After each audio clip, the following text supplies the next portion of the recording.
तमिलनाडु में सरकार गठन को लेकर 5 दिनों से चल रही अनिश्चितता शनिवार को आखिरकार खत्म हुई। द्रमुक की सहयोगी वीसीके और आईयूएमएल ने टीवीके को सरकार बनाने के लिए बिना शर्त के समर्थन दे दिया है, जिसके बाद टीवीके जो कहीं ना कहीं जूझ रहा था ये आंकड़े पार करने के लिए, अब टीवीके कहीं ना कहीं राहत की सांस लेगा। और इसी के साथ 121 विधायकों का समर्थन पत्र लेकर जोसेफ विजय 4 दिनों में चौथी बार राज्यपाल विश्वनाथ आलेकर से मिले। बहुमत के दावे से आश्वस्त होने के बाद राज्यपाल आलेकर ने विजय को तमिलनाडु का नया मुख्यमंत्री भी घोषित कर दिया है। और ये टीवीके और तमिलनाडु दोनों के लिए एक राहत भरी सांस होगी, क्योंकि कहीं ना कहीं दोनों काफी ज्यादा ये आंकड़े पार नहीं कर पा रहे थे। विजय इधर से उधर भटक रहे थे ताकि वो कहीं ना कहीं से आंकड़े के पास पहुंच पाए, क्योंकि जिस तरीके से बार बार विजय को समर्थन जुटाने के लिए दिक्कतें हो रही थी, अब वो सिलसिला खत्म हुआ। वह रविवार को जवाहरलाल नेहरू इंडोर स्टेडियम में मुख्यमंत्री पद की शपथ लेंगे, यानी कि आज। और शपथ ग्रहण समारोह में कांग्रेस नेता राहुल गांधी के भी शामिल होने की संभावना जताई जा रही है, क्योंकि कांग्रेस वही है जिसने सबसे पहले टीवीके को विजय को समर्थन दिया। वहीं राज्यपाल ने विजय से 13 मई तक हालांकि विधानसभा में बहुमत साबित करने को कहा है। आखिर देखा जाए तो विधानसभा चुनाव में किसी पार्टी को स्पष्ट बहुमत नहीं मिलने से तमिलनाडु में कुछ दिनों से राजनीतिक गहमा-गहमी चरम पर थी। काफी ज्यादा सियासी राजनीति बढ़ी हुई थी।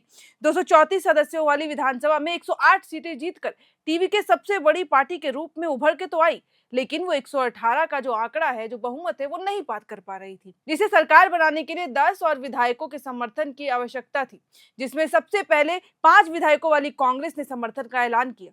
उसके बाद भी 5 और की जरूरत थी, जिसके बाद 2-2 विधायकों वाली भाकपा और माकपा ने भी समर्थन का ऐलान कर दिया। फिर विजय फिर भी बहुमत के लिए कहीं ना कहीं जो 118 विधायकों की जरूरत होती है वो नहीं कर पा रहे थे। हालांकि वो जो जादुई आंकड़ा है वो दूर जा रहा था टीवीके से, ऐसा लग रहा था कि क्या विजय ये आंकड़े पार कर भी पाएंगे कि नहीं। लेकिन टीवीके को कई दिनों तक असमंजस में रखने के बाद तिरुमालवन के नेतृत्व वाली वीसीके ने शनिवार को समर्थन देने की घोषणा कर दी। कहा कि हम तमिलनाडु में राष्ट्रपति शासन रोकने और जनादेश को पूरा करने के लिए टीवीके को सरकार गठन के लिए समर्थन देने को तैयार है। वीसीके द्वारा समर्थन देने के तुरंत बाद आईयूएमएल ने भी टीवीके को समर्थन दे दिया। फिर विधानसभा में इन दोनों पार्टियों के अब देखा जाए तो 2-2 विधायक हैं। जिस तरीके से ये आंकड़ा पार हो जाता है और इस तरीके से टीवीके ने आखिरकार बहुमत का आंकड़ा पार किया। तमिलनाडु की जनता को अब पता चल गया है कि अंततः उनका जो चीफ मिनिस्टर है वो विजय थालापति ही बनने वाले हैं। हालांकि वीसीके सहित द्रमुक के सहयोगी दलों ने यह भी स्पष्ट कर दिया कि वे द्रविड़ पार्टी के नेतृत्व वाली गठबंधन का हिस्सा बने रहेंगे। तो अब तमिलनाडु में जो सस्पेंस था वो तो खत्म हो गया है। आज विजय थालापति शपथ भी लेंगे, आज वो एज अ चीफ मिनिस्टर भी जो है संबोधन भी करेंगे अपने लोगों को, तमिलनाडु की जनता को। और तमिलनाडु की जनता जितनी खुश है, मैं अगर एक बात बताऊं, तस्वीरें देखेंगे तो लाजमी सी बात है उनका परिवार भी उतना ही खुश है। विजय के पिता और फिल्म निर्माता एस ए चंद्रशेखर ने विजय को तमिलनाडु का मुख्यमंत्री नियुक्त किए जाने पर खुशी जाहिर करते हुए उनसे तमिल वासियों के लिए सब कुछ करने का आग्रह किया है कि तमिलनाडु ने जिस भरोसे के साथ विजय को चुना वो चाहते हैं कि वो भरोसे पे खड़ा उतरे विजय। उन्होंने कहा कि आखिरकार विजय के जरिए तमिल लोगों को सफलता मिली है। इस बीच विजय को सरकार बनाने के लिए आमंत्रित किए जाने में देरी से परेशान एक टीवीके कार्यकर्ता ने तिरुनेलवेली जिले में आत्मदाह का प्रयास किया।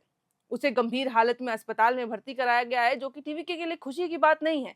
टीवीके को उस समय गंभीर आरोपों का सामना भी करना पड़ा जब राजग की सहयोगी एमएमके ने उस पर विधायकों की खरीद फरोख्त का आरोप लगाया। उन्होंने कहा कि अब विजय अपना समर्थन के लिए विधायकों को खरीद रहे हैं। एमएमके प्रमुख टीटीवी दिनाकर ने टीवीके पर सरकार गठन के लिए अपनी पार्टी के एकमात्र विधायक एस कामराज के जाली समर्थन पत्र का इस्तेमाल करके विधायकों की खरीद फरोख्त करने का आरोप लगाया है, जिसे टीवीके ने खारिज कर दिया। हालांकि टीवीके का कहना है कि हम जरूर चाहते हैं आंकड़े पारो, लेकिन हमने ऐसा कुछ नहीं किया।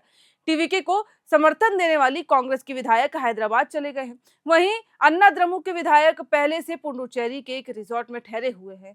तो ये कुछ बीच में आरोप भी हैं। आज शपथ ग्रहण का दिन है, आज शपथ ग्रहण का जो है वो शपथ लेने वाले हैं टीवीके के प्रमुख विजय थालापति। आज वो चीफ मिनिस्टर के तौर पर उनकी नियुक्ति हुई है, लेकिन उस बीच में जो ये आरोप है ये भी कह रहे हैं कि कहीं ना कहीं क्या विजय थालापति ने ऐसा कुछ किया होगा, क्योंकि हालांकि टीवीके ने तो ये पूरी तरीके से नकार दिया है। उनका कहना है कि हाँ, हम पीछे चल रहे थे, हम जिस तरीके से एक नई पार्टी के रूप में उभर के आए थे, हालाँकि हम आंकड़े नहीं छू पाए थे, आंकड़े नहीं पार कर पाए थे, तो हमें ज़रूरत थी, हम समर्थन चाह रहे थे। लेकिन जो आरोप लगाए जा रहे हैं कि हम विधायकों को खरीद रहे हैं, या फिर हम पे जो आरोप लगाए जा रहे हैं कि हम विधायकों के साथ कुछ पार्टीज़ को धोखा देने की बात करें, तो ऐसा कुछ भी नहीं है। तो बहरहाल अब जो कुछ भी हो, अब टीवी के जो है आज शपथ समारोह का समय है। आप तस्वीरों में देखेंगे कि जानकारी जो अब तक आई है, विजय अपने काफ़िले के साथ निकल चुके हैं। वो कुछ ही समय में पहुँच जाएँगे ग्राउंड पे और वहाँ पे उनका शपथ समारोह होगा। आज तमिलनाडु को उनका जो सीएम है वो मिल जाएगा और उसके बाद 13 मई तक जो है राज्यपाल ने उन्हें फिर से बहुमत साबित करने का समय दिया है। तो कुछ दिन हैं उनके पास सोचने समझने के लिए कि किस तरीके से विधायकों को मनाया जाए, किस तरीके से समर्थन पे बने रहें। हालाँकि फिलहाल इस वीडियो में इतना ही, और जो शपथ समारोह से जो खबरें आएँगी, उससे जुड़ी जो भी खबरें होंगी वो हम तक लाते रहेंगे। उन सब खबरों के लिए बने रहें एयर नाउ के साथ।